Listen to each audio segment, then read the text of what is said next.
Hey guys, welcome back to Key Speaks. It's your girl Nikki Francis, bringing you another video. Today I have a guest, and that guest is my very own sister. We grew up in the same home, same parent, and just having a good time together, growing together. And today she's here to tell her story about being a PK kid and so on. But I'm gonna let her introduce herself. Go ahead. I am Asia Harrington, and I'm her big little sister. I'm here today to share with y'all whatever it is we're gonna talk about. I'm here to chat with my sister. Let's do it. So let's start with the way we grew up. Growing up in the same house, PK kids, always in church, doing the things and everything. How did you feel growing up? Well, growing up, I was a lot younger than you. So when it came to the church and being in church all the time, like I didn't really understand what it was or what it was about or how much I needed it in my life. You know, now that I'm older to see point of views for myself. So I couldn't really zoom in how, y'all was, but I just followed suit. That's all I could do. I tried to get into it as much as I could. It was times where I would sing in the choir or try to praise dance. You tried to be on the dance? Yeah, but at that time, I was stuck in my ways. I was a little rebellious. I was fighting a lot. So God just wasn't, I let my mama do all of that basically when it came to the God stuff. So you say you fought a lot. Why was that? Look at me, like people was jealous. I don't know. People was envious. I don't know. Why? I just felt like I always had a point to prove because I'm a nice person. I didn't like to be messed with, but it was just always someone initiating something with me. I was never the initiator, but I don't know. I just think that people feared who I was as a person, because I'm very thorough. Outspoken. Yeah, I'm outspoken. I'm gonna always get to the point, get straight to it. So I think that intimidated a lot of people. So instead of joining in forces and being my friend, they felt like they wanted to go against it, I guess. So that's where all the fighting took place. And how did that make you feel, having to always fight for friendship, period? Well, I didn't want to do that because, like I said, I'm a outgoing person. I never wanted to fight with my friends. I always wanted to have friends and be able to hang out with girls and different things like that. But I don't know. It just made me feel like maybe bump this friendship thing. I'm just thug it out on my own because girls wasn't real like me. Girls was just catty, jealous, envious, just a whole lot of things. So eventually I just felt like, I'm gonna just maybe I guess stick close to family and forget about the friend thing. But did you have any friends? Like I did. I had a lot of childhood friends. But it was always something going on. I won't say that everybody was jealous of me. Like I ain't gonna just sit here and brag on myself like that. But it just, a friendship can be going one day and then in the next. Ended fast. Yeah. Well, I know there may be others that have experienced this because not just you, I experienced it with our god sister as well. She was one that always got into fights. Like, not that she started fights, but for one, she was protective. Mm-hmm. Like, and I find you being very protective of your family or whoever close to you, very protective. Right. Just outspoken, like you said, just real. You just gotta demeanor about yourself that could be a little bit intimidating. I think that had a lot to do with it. So what would you say to girls that had to grow up in that, with that mindset or with that experience? How did you make it out of that, or do you still suffer with that now today? Or so I don't suffer with that now today because I know the difference in a real friend, and then versus somebody who's envious or somebody that don't want to see you do great or be great. But my advice to anyone who has went through this or is going through this, just never let anyone dim your light. Always be you, always be thorough, always be real, and if they can't love you beyond that, then they're not a friend. And so you would say like pay attention like to red flags if they ain't celebrating with you. And Definitely. they If you got them friends that always, you know, they energy bigger over here with that friend, and then once they over here with you, it's kind of mild, like sit back, low key. You know they talking about you. You know, them the ones you got to stay away from. The ones that, you know, when something good's happen for you or you get blessed and it's oh yeah, girl, I'm happy for you, but yeah, or that was cute or whatever. You know, them the ones you stay they're away not from. really, Yeah, not they really ain't happy. genuine and sincere. So back to like growing up in the home, like so you didn't really meet, you didn't really get to have friends that like stick with you like that. You always had to fight, but you did have some friends. But like me and your relationship, like I mean, we always been. I can't really think of no time that we really got into it or whatever. No, Like no, like I don't know. I had to, you was my everything. I've always looked up to you. I've always idolized you. You know, down to everything, down to the person you are, how you handle yourself, and you know, I just always felt like any other little sister. I want to be like my sister. You know, I always followed you around and wanted to go where you was going. You know, I just felt like that was better than being with friends. You know. Well, for me, it was more so like you, although you were my sister, I felt like you was my friend, especially as we got older. I felt like, you know, I could talk to you about anything. Like, I already knew that you was like 10 toes down. If y'all don't know what that means all in for you. All 10. But it's like, if somebody was to mess with me or say something, or she felt like somebody was doing me any kind of way, before I can even respond, she was already on it. And that just was the type of person she was, and I always appreciate that. Vice versa, like if somebody, you know, I never really had to, cause she can hold her own pretty much. She can hold her own. I never really had to come to her rescue for anything, but I would. And I remember one time you was in high school, Mm-hmm. you was getting out of school, and you was telling me you were about to get in a fight. So I'm driving, I'm trying to get there, and by the time I got to the school, y'all was already out of school, and at this particular time, everybody used to meet up at the store. Mm-hmm.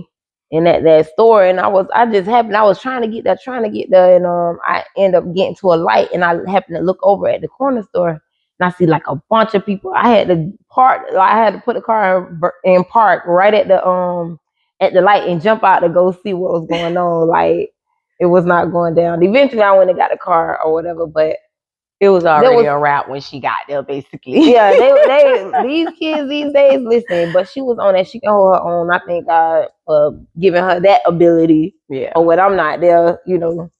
But she was always like, we was always close. I can't remember a time where we was at odds, but I do remember having to check you quite a few times when you and old girl would go at it. Yeah. Old girl meaning my mom, for those that don't know. But she would get in trouble, do something she ain't got no business, and I have to reinforce some things. And like she said, she always like respected me to oh, wait a minute. There was times that you wanted to do something. What? There was times you felt like, man, the only reason I respected too much. I remember you saying that one time. Yeah, like somebody, I think it was Edward's sister or somebody. Yeah, because I always felt like that. Like, you know, we can go toe to toe or whatever, but I could never bring myself to put my hands on you, or I didn't never wanted to ever get to that point where, you know, we beefing or we not on good terms, you know, because at the end of the day, you know, you my sister. When I'm going through something or something going wrong, you the first person I call, you know, so I never want to be at odds with you like that. So, you know, I just take whatever you say and be mad about it and get over it eventually.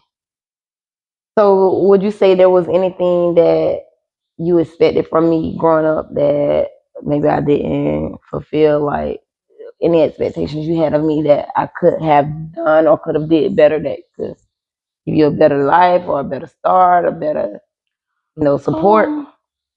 Well, there was a specific thing that I couldn't stand about you. I felt like, you know, sometimes mama would be bugging out on her, whatever it is that was going on, but certain times I felt like she was dead wrong, you know, and you would be like, well, Ed, you need to listen and whatever. And it was times where I feel like, well, dang, she need to speak up for me and tell mama, like, Mom, chill, like, you wrong, you know, or like, hear her out, you know, because Mama just take one thing to another sometimes. Well, there was a lot of times where I did that. I'd be like, Mom, chill, wait, let me, you know what I'm saying? And there were times that I would say, nah, Mom, I don't agree with you with that. But maybe I didn't do it in front of you. Yeah, because I don't never remember that. Yeah, because you was always on her side, like, just listen. No, but you was doing some. I mean, I'm the type of person, like, I stand up for what's right, whether it's mama, daddy, As you should. sister, brother. You know, I always try to stand up for what's right. So maybe that's where the disagreement came in. Maybe you just feel like there was times that you felt like I should have been more. Yeah, stepped in a little bit. Mm-hmm. With you. Right. Yeah. Look who calling. But yeah. So, I mean, for the most part, I can understand that.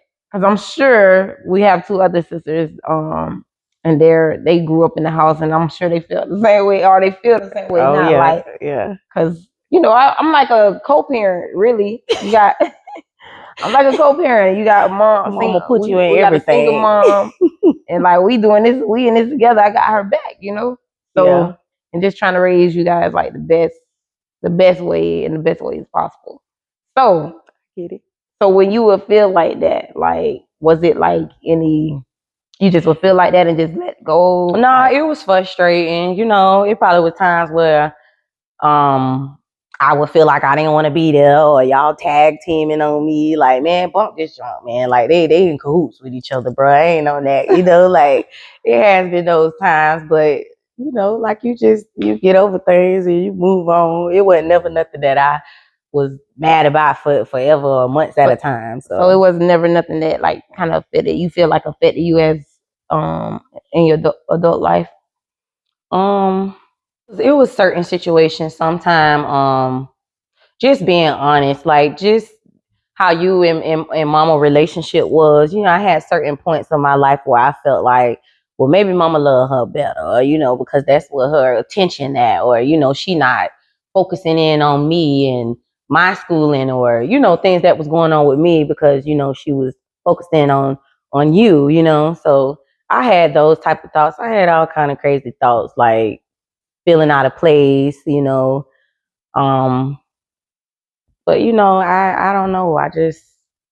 I would just think about it and then I guess have to move on from that point. It was nothing that I ever came to y'all about. It was never nothing I sat down and conversed with y'all on. I just kind of always came out though. It came out at times. It did. Yeah, like later on as you got older, it came out at times. Like I don't know if it even came out through you, but like I guess you would vent to other people and they would say stuff like that. Like, yeah, that's what I said, because it's nothing ever that I like set y'all down and said, okay, listen, this is my problem. Like, you know. Do you think you should have done that? Yeah, there probably would have been a better approach, because venting to other people, just somehow, some way, your words just always get mixed up, or you know, it's brought to y'all the wrong way, and it might make y'all feel some type of way. So yeah, I feel like that could have been handled differently. But yeah, I don't know. Like, yeah, it's just been certain times where, like I said, I feel like y'all was in cahoots. So I can't come and sit and have that conversation. Like, maybe they won't hear me. They already, you know,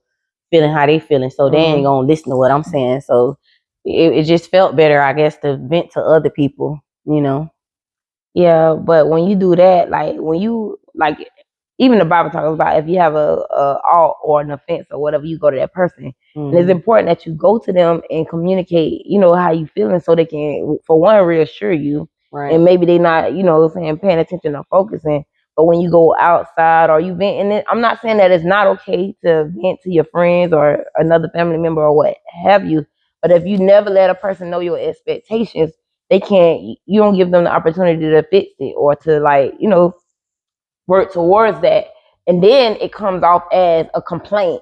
Like, you know what I'm saying? When you hearing it from somebody else versus like you right here in the house with me, you feel like this, you ain't telling me. When you hear it from the next person, it's like a complaint or some kind of disappreciation, right? Things like that. Well, I definitely learned from it, from venting to other people, because like I said, it never turns out, once it get back to the source, it never get back how you said it. So it's always seemed like confusion or drama. So now that I'm older, you know, I ain't nothing for me to pick up the phone and call y'all now, you know, and say, you know, back then mama would jump on you like, what you said, you know, but now, you know, I'm grown. She got to respect that. I still respect her, you know, as a mom, as a elder, you know, so I won't never come at her crazy, but I definitely will call y'all up and tell you how I feel. So you get better results when you actually go to that person. You show the person their transgression, show them the offense that they had made towards you, and then give them the opportunity to right their wrongs, or even, you know, just holding them accountable. The Bible says if somebody offend you, you go to them. With the spirit of hard growing up in our house, because you know every little thing you try to talk to mama about, you know, mama wasn't really, I wouldn't say she had good listening skills. Like when it came to what still she don't, but it's the way you go, because it says you go to that person, but it also say in the spirit of meekness. Man, you can't go to, like, even if you go to mama and you say, Mom, just listen, I don't want to hear, shut up. You know, you can't talk to her a lot of times. You know, it's be hard, baby, to communicate with her, baby. It's hard, but I give her no excuse. But she already, I still see that today, because for one, she's a prophet. Yeah. And prophetess, and it is like sometimes she always been like a non-tolerant person. So like people today, like a lot of people won't go to her about certain things because they already know she gonna call them out or whatever. But then it's like, I believe part of it is the gift that she had, like to see, like you can't come with no bull crap. Yeah, she gonna shut it down. Like, I don't want to hear it. You know what I'm saying? Yeah. But me on the other hand, I'm like, Mom, just like wait, you gotta give them. You gotta give them. You shut up too. Yeah. Hey, shut up, kids. You don't know what you're talking about. Let me finish. But yeah, at least give them that opportunity to get it right. But I mean, if they don't, you know, want to reconcile or whatever, then you gotta cover yourself accordingly. But yeah, I know that now. I'm growing. I'm still being worked on, baby. You know, I'm a work in progress. You know, so every day is a fight. A lot of times I personally used to feel like when I used to hear that from the outside, maybe you feel like that because like you was adopted. She's adopted. We had her since the age of 2 weeks. So yeah, since 2 weeks. Yeah. And sometimes being in that type of situation, like it kind of come with, you know, emotions and things, because you're not with your, you know, biological mom. Yeah, I fought with that a lot in my life growing up. You know, like I said, I just always felt like maybe her attention was more over there, you know, because that's my seed, that's my real seed. You know, I don't know if that's how she was thinking it, but that's just how I like took it when she wouldn't hear me out, or when you wouldn't just care to just listen to what I got to say for a chance. So yeah, I definitely fought with that. It was a struggle. I had to, I don't know. I don't really know how. I don't remember how I went about it. Like, cause do you think it was that she just didn't really care? Like, cause obviously it didn't show, like, growing up. Like, obviously you knew she loved you and she took good care. Did she? Yeah. Do you feel like she took good care of you or whatever? Like she took good care. I remember how it first started. Like, I remember, cause my mom had 3 biological kids, which was 2 boys and then me. I was the baby. And at the time she was married when we got her. She was married to a pastor, and I remember they were sitting on the couch one day, and I'm on the floor. We just watching TV, and y'all know how those commercials used to come across the screen, like the commercials from Africa, when they used to show the kids barely no clothes, no shoes, and big bellies but hungry or whatever. So this commercial pop up on the TV, used to pop up all the time. And I used to be like, oh, Mom, like, I want a little sister. And I promise you, it was like 2 weeks later, you was there at the house. Oh, they made the call. I don't know how they did it, but I had a little sister, like, quickly. And just so happened, my mother friend was friends with your mom, your biological mom. Yeah. And she had just had you and everything. And she actually asked my mom, could she take you in? My mom took you in. Yeah. So that was a blessing to me. I got what I want. Well, I mean, it's a blessing to me now. You know, I had a I think the times where I had a rough childhood was when I made it rough for myself, just not listening and not, abiding by my mom. I knew it was certain things she wanted done a certain way. And like I said, I was rebellious, baby. I was like, I want to do my own thing, always trying to be grown. But, like, I don't know. I don't have no complaints. I had a good upbringing. I feel like I'm very blessed. I could have been in any other family, any other state, any other person. I could have got somebody that abused me, didn't feed me. I could have been like them kids on there with that big stomach. But it ain't work out that way. It worked out the way that it was supposed to. Would you adopt? Oh no. Why? No, I already got enough kids. I got 4 children. No kids. more. Kids is a blessing. But adopting, if somebody is gonna adopt, it's not a bad situation. Like, you can really be blessed. You can be blessed with a football player, a doctor, a lawyer.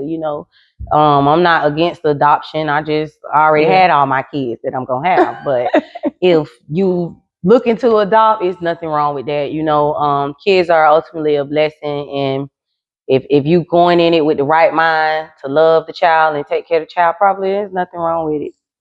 I thought about it because, growing up, first of all, mom did it. She adopted, not just you. We have 2 other sisters that she adopted. And I feel like for the most part, it was great. It was wonderful for the most part. But yeah, these kids these days, listen, they are different. They are completely different. I feel like they have more. I think the bloodline is important, like knowing what's in the bloodline. So, because you can raise up kids to do, be a certain way, take a certain path. But at the end, whether they're adopted or not, they all tend to take their own path. But it's just something about raising up other people's kids, you not knowing what kind of battles they struggle with, whether it's mental health, whether it's personality disorder, all of that things you got to consider, like, these days, because a lot of kids these days are just completely different. And I feel like it's spiritual. I feel like they are dealing with demons and things that we didn't have to. The type of demons the kids deal with today. Mom prayed all day, so we like kind of protected in a way. It's totally different, and that's I feel like it's more of a risk for me. Well, let me ask you a question, because it was times growing up where I ain't gonna lie, like, I was sick of the darn church. Like, we had to be at Bible study 3-4 times a week, and then Sunday we going to 2 services. Girl, just tired. Like, I was younger than you, so like stuff like Halloween was important to me. Like, I can't get dressed up, I can't go get no candy. We gotta go to church. Like, it ain't never aggravate you? Like, how did you feel? Well, I don't know if you know, but me and Emery, we used to, me and my brother, we used to sneak and go. Like, Mama ain't never wanted us going trick-or-treating. She always was against it. And now that I'm older and grown and got my own kids, now I understand and I know why. Mm-hmm. I think we kick against stuff that we don't really quite understand, rather than just getting the understanding. Yeah. But like trick-or-treating, we like, all right, Mom, we don't celebrate Christmas. I mean, trick-or-treating, we don't celebrate Halloween. We ain't gonna go. But can we go outside though? So we would go outside and play all day. And then still go do it. On the way home, trick-or-treating, boy, we stop and we getting all the candy. And we hide, and we either eating as much as we can on the way home, and then we hide, and we're like, oh no, we ain't go trick-or-treating. all the while we went trick-or-treating. Every year we went trick-or-treating. Yeah. and we knew we weren't supposed to be on trick-or-treating. So things like that, now I put the same, principles on my kids, because now I know that it completely go against. To me, Halloween is like a day of evil, like celebrating the dead or whatever. And just God is not in Halloween at all. That's my belief and that's my opinion. And see, I still don't, as much as, church that we've been and as much word as I should know, like I still let my kids go trick-or-treating. Like cause I'm still going through my, my journey with trying to find God and, trying to really understand who He is and how much I should be applying Him to my lifestyle. Like I said, I wasn't really taking it serious back then. So, now that I'm older, I pick up my Bible for myself. I listen to sermons for myself and try to go to church. I'm trying to change and different things, but I'm still growing. So Yeah, you have to learn and you have to educate yourself. I know, like you can say now when it comes down to Halloween, look at it. Like we putting on skeletons, we dressing up like it's a representation. It's celebrating the dead. Right. In different cultures, different people, they actually sit out plates. You got witches and warlocks, they actually fast and conjure up spirits. And what we don't know because we pay attention as the candy part, same things with Christmas. Right. It's an original agenda to everything. But then we come in because we're Christian, because we saved, we try to make turn bad into good. And it's the same way the enemy works. Like he always try to pervert everything that God originally intended. He try to pervert it and make it evil. So right. A lot of things I don't do now because it don't honor God. It don't bring God no glory. A lot of things dishonor God. So a lot of things I don't do, such as celebrating holidays and things like that. Now, as far as going to church too much, I still believe like sometimes today, like we church it too much. I believe that there's a balance that we must have. Even I know back then, I feel like our parents was doing the best that they could, like as far as going to church. We know to put God first, but we forever learning, you know what I'm saying? Mm-hmm. I've learned from their mistakes. Like, yeah, like you gotta balance, you gotta be able to, spend time with the kids, take them, go to their football practice, put them in football, let them do things outside of church, because church is not just coming to gather in one building, one place. Mm-hmm. Church is like fellowship and serving God is not just confined to a building. Right. It's ministry, or it's so much more. So yeah, you want to surround yourself around like godly activities, keep yourself busy in the things of God, but not necessarily church, and neglecting everything else. Mm-hmm. So yeah, there was a lot of times like I was tired. I still be tired to this day sometimes. Like, man, but it don't bother me as much because from a very young age, I don't know. I almost feel like I always been in love with God, but like from a very young age, I just had this same, same mutual feeling towards God and the things of God from forever. Not saying I'm a goody two shoe now, but I just always had a desire. And when I got to know God for myself, we grew up in church, but when I really started to experience God for myself, then it just heightened even more. So, well, maybe I need to come into some of them experiences, baby. Yeah, you need an experience, you need some encounters, and it all is just building a relationship, like not like what somebody else relationship look like, right? But you building your own. Because I know a lot of people get frustrated, like they feel like God don't talk to them, or they gotta or I had somebody tell me like, like I feel like God, I want God to talk to me the way He talk to you. Like God always dealing with this person and telling this person, but God ain't talking to me. But that's not the case. Like you can't look at another person's relationship with God and compare it to yours. You just got to build your own. And I learned that through friendship, like real life experience. I have had friends that was jealous of other friendships, like, and I never really understood why, but they would look at my friendship with this person and feel like, a little jealous or envy by it, but you can't, you just got to build what you want. Everybody different. Yeah. So we talked about us growing up as siblings. We talked about you being adopted. We talked about churching too much. Way too much. But that was our upbringing. Yeah. So you say as far as church, it was a little bit too much for you at times. So how was it a little bit negative towards you, or how did it affect your life? Like how did it affect your life overall, in a negative aspect or in a positive? I wouldn't say it was a negative aspect. I just always was like, ugh, like church, cause like I didn't understand it. I didn't understand, y'all in there and y'all praying for people and people crying out. Like I just felt like, oh my God, like why are they crying? Like I didn't understand it, and like some of it I still don't understand to this day.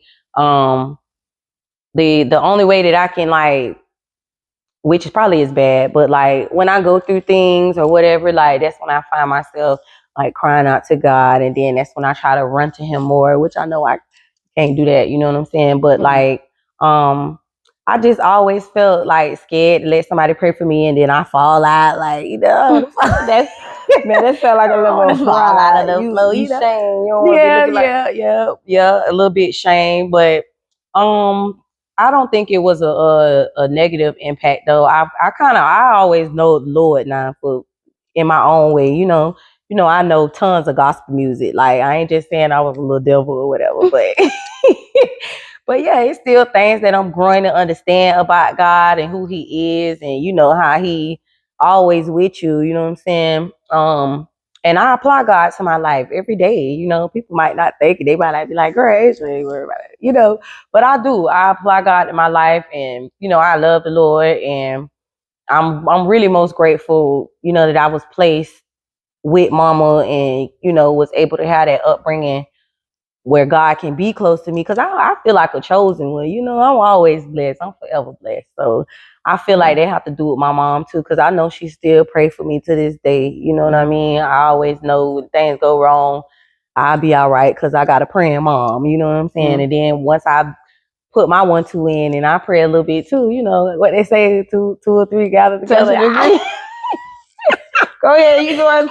Yeah. I'm Go ahead, yeah. What to say? What to say? Don't do me like that. But What- no, what yeah. When y'all gather, you know, touch of the grill, anything, yeah. it So shall be established. right. So I don't know where it's at, but true story. But yeah, I definitely feel like it was a positive thing.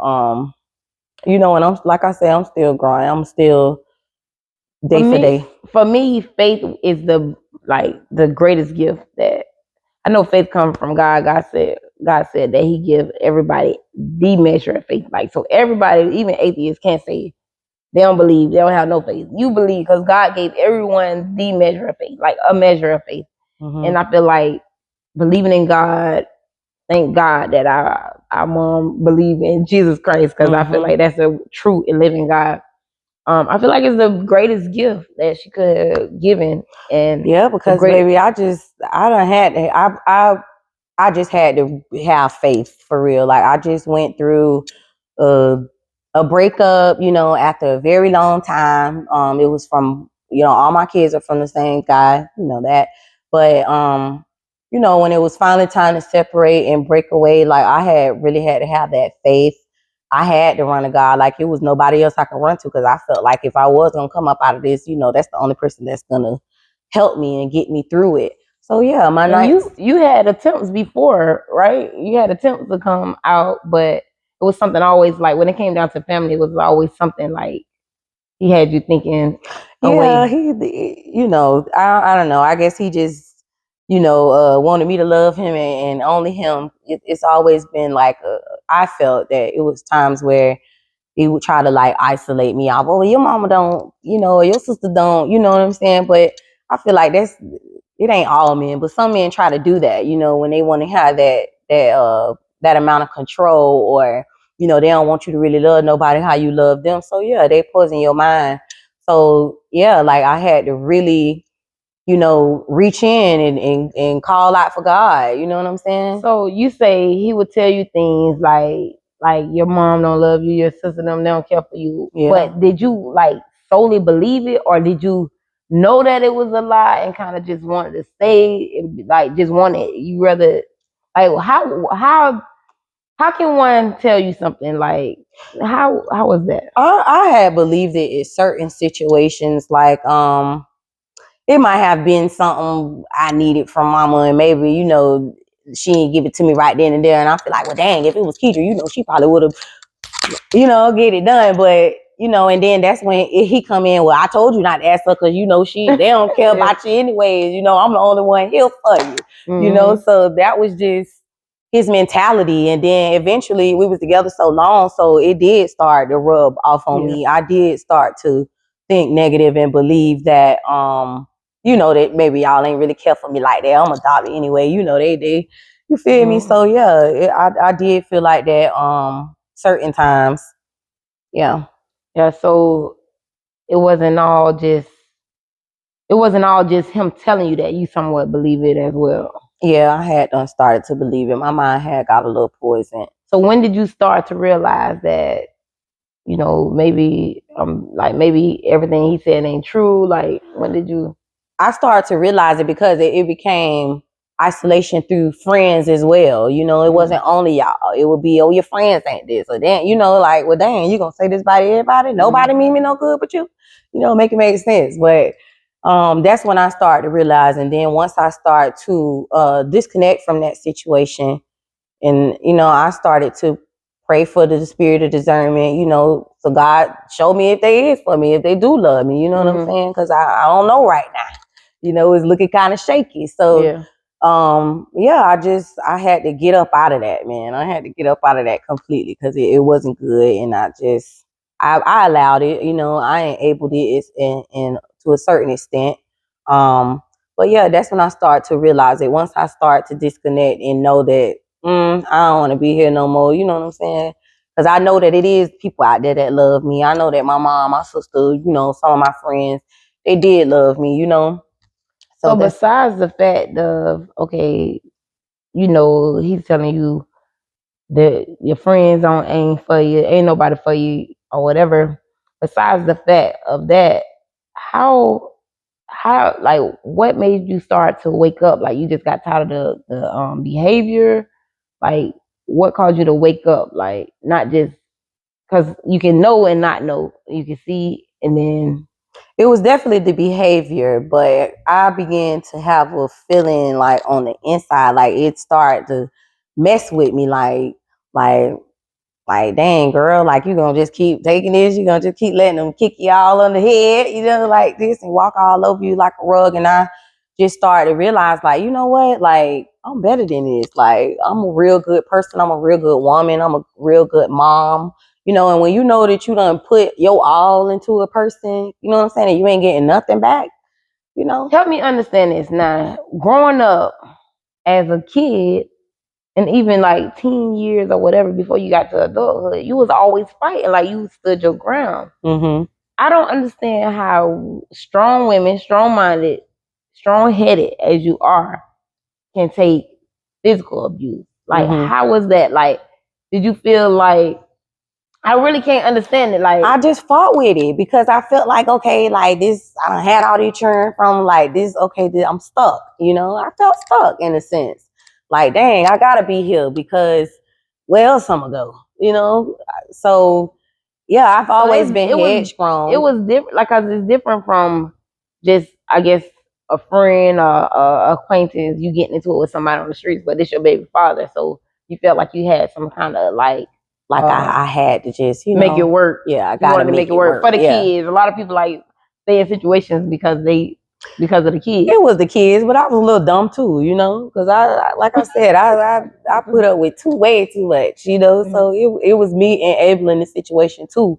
But yeah, definitely, I felt like, okay, like, this my baby daddy, like, you know, I'm gonna just deal with this, or I'm gonna deal with that, you know, because I still want to let my family, where my kids raised up in the same house, because, you know, I wasn't raised up with my mom or my dad, so that was just something very big that I wanted for my kids, you know. So that was something that I was fighting for, and fighting for the wrong thing, basically, you know what I mean? I was so busy trying to fight for the relationship, and I wasn't fighting for me, you know what I mean? Or the kids. Or the kids, yeah. How do you think that affected the kids? You staying in that situation, in that environment?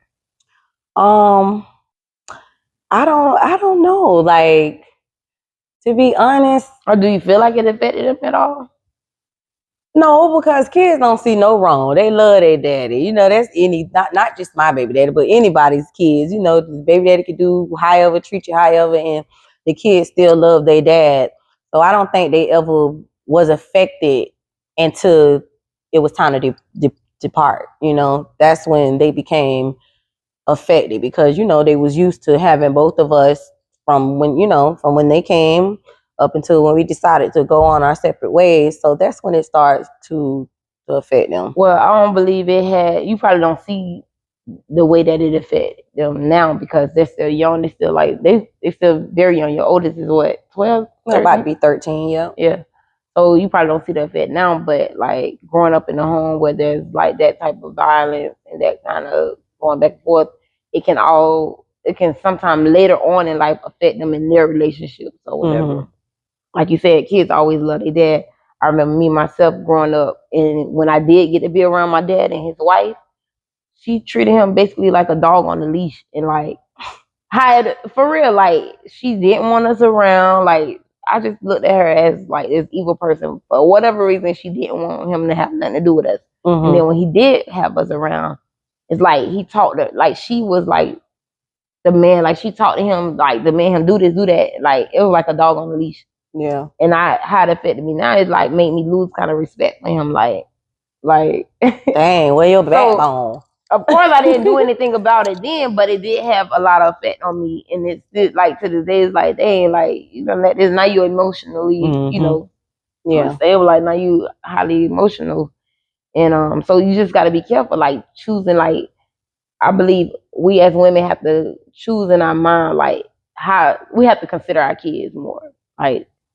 And like consider all the way around the board. Yeah, you want them to grow up in the home with their mother and their parents, because that's what me and Ed like. We want our kids to have the privilege of having both parents in the home, support by both parents, and not having to be. You know, it's hard. You know, but I feel like they're now experiencing a healthier childhood because I'm always at my happiest now. You know, I'm able to interact with them more. I'm not sad, or I ain't found out nobody cheated on me. So, you know, I'm in the bed all day or whatever. So, you know, we interact with each other more. I can speak to them more. And, you know, so I feel like, you know, they're going through their emotions too, but we getting over it. I'm trying to teach them, you know, that this is our table. You know, we got each other at the end of the day, you know, so it's going how it's going. So you say when you will be cheated on, you'll be in the bed all day? Yeah, girl, that thing tear you down. I'm sure plenty of women done been in that point where, you know, you feeling like, well, dang, why is he doing this to me? You know what I'm saying? Like, I know I'm a good woman. I know I hold the household down. I know I do this. I know I'm the kid's great. You know what I'm saying? So yeah, when you find out those things, you just like, what? Why? Like, you know, and it makes you feel like maybe, you know, makes your value seem less, you know, you get the devil get in and try to make you think all these things, you know, that you know you aren't. But yeah, it tears you down emotionally. That's why I had to get away from it, you know, because I know I'm a strong-minded individual. You know, I can't keep letting nigga play with me, you know. So yeah, I just had to come up out of that, and I've been so much more happier and content, and I've been at my best. My best. If I could have did it before, I would have did it before, baby. But you know, you got to go through what you got to go through and learn from everything. So, well, congratulations. Woo, woo. For being free. Woo, congratulations. Woo, woo, woo. And if you're not free, I encourage you to get free. Run. Get free, but it don't come easy. I realize it don't come easy, because if it did, a lot of women wouldn't put up with half of the stuff they put up with. And some people put up with it longer than others. So and the women, some of the women be the big dog. That's it. You know, woo-woo. So I don't know why I sat there so long, but you know, like I said, I'm happy that God came in and woke me up that one morning, that particular morning, and said, hey, like, this is it. Like, you either gonna lose your mind or you're gonna lose them. What you gonna do? Oh, share that experience. What, like, you say God came in and told you this was it. Like, what was that moment for you? Yeah, like I said, I woke up one day. It was, you know, some drama, probably maybe a couple of days before, but I just woke up one day and just felt like, dang, girl, like, you got to really get yourself together. You know, if you don't, you're gonna lose yourself. And is he really worth it? You know, all that you've been through, all that you took, you know, and dealt with, is he really worth it? You know, when I can go and soar and be who I know I'm gonna be. I know I'm a hustler. You know, I'm always gonna get me some money, and you know, just try to focus on other things besides that, and don't worry about the family and the kids having the mom and dad. Like, maybe I should just shift, you know? Yeah. So I felt like, you know, I can't say I heard God say, but I just felt that way in my heart. Like, you know, it's time.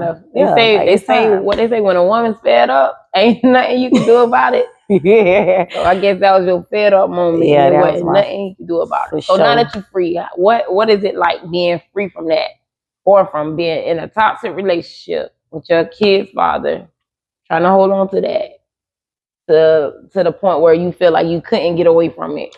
It's And now- everything. Because like I said, like it's certain things in my life that I was trying to fix for years on top of years on top of years, situations that just was lingering around me, like just a dark cloud, you know? And it seemed like as soon as I got up out of there, like doors started to open, different opportunities came, you know, changing environments, like, you know, I was able to do new job opportunities, everything. I was able to just do so much more than what I wasn't able to do when he was around me. Like, I won't say it was always bad times, but we had some good times too. You know, if it was all bad times, then that just made me crazy. But it was good times as well. But yeah, like I just felt like everything opened up and everything was like a different setting for me once I had let that go. So I knew in my mind, like, okay, yeah, I did the right thing. Because all this stuff I was trying to fix when he was around, it wasn't working. This was failing. That was going on. You mentioned it was good times. So in those good times, they didn't last because he was always trying to. Yeah. He'll get mad and like you get a new car, you get mad and the bad outweigh the good, basically. Bad outweigh that's when I knew it was time to go, because the bad outweighed the good. So now you getting new job opportunities. You moved into a new place, a nice place, bigger place. Yeah. You God bless me. Yeah, you able to furnish it. Talk about it, share it. Like, man, I don't know. It's just been a wonderful thing. Like I said, I just felt like I've been at a standstill for so long. So yeah, now that you know you go through the proper steps to receive, I would say, because that's what I had to do, go through proper steps to receive what I needed to receive, because nothing was coming as long as he was there, you know? So I just feel really blessed, man. I just feel so, I feel loved. I feel like I got a better relationship with my mom. You know, I feel like I got a better relationship with my friends, you know, the ones that is still around. You know, like everything just more at peace. Yeah, I'm just more at peace. I can sleep at night. I can just go about my day without having my mind filled with so much negativity. You know what I'm saying? Like I really, really be at peace. You can enjoy holidays with your extended family. Yeah, because I used to spend all my holidays with his fam. So yeah, I get to come around my fam. Like it's genuine. You know what I mean? And you know, I know my people love me. So any challenges now that you're free from that situation? No challenges at all. That you still, that lingers, that no, you have to deal with? Don't nothing linger. Don't nothing linger, baby. Ain't nothing there. Like being free. Ain't nothing there. I'm telling you, everything just, I don't know. It's just like that part of my life is completely over. Like, I don't even, you know, it's crazy I'm talking about it now because I don't really, you know, talk about it too much or whatever the case. But girl, you need to write a book. I felt like I wanted to share it with y'all today though, because, you know, if I don't talk about it, then who gonna know? You feel me? And who I could possibly, I guess, help somebody else who's going through it. You know what I mean? So I didn't mind sharing it with y'all today. But yeah, just know when you do get that mindset, it's time to go. Like everything opens up. You know, you able to hear God with your own ear. You ain't sleeping with the enemy, sleeping next to somebody, you know, who ain't even into God, or, you know, things of that nature. Because, you know, energy rubs off. You know what I mean? So when you is in a better spot for God to reach to you, then that's when you can hear him. Because if you're not in that spot, you ain't gonna hear him, basically. So, and your foundation matters. She grew up in the church. She knew the right way, but you know, a lot of times we detour, we go our own little way. But it's good to have that foundation. And whether you have been adopted or you grew up with your cousins, your uncles, I know a lot of people grow up in a separate household from their parents. Don't let that affect you. Don't let that, you know what I'm saying? Just take it day by day and take in the blessings. Count your blessings.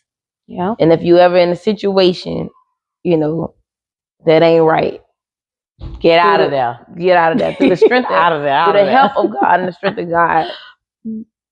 Allow God to help you to break free from that. And I just say be encouraged. Today we share her testimony. She only shared with y'all just little stretch of the Just a little surface. bit. It's so much that she can share. But we'll save that for the book. You're gonna write a book, right?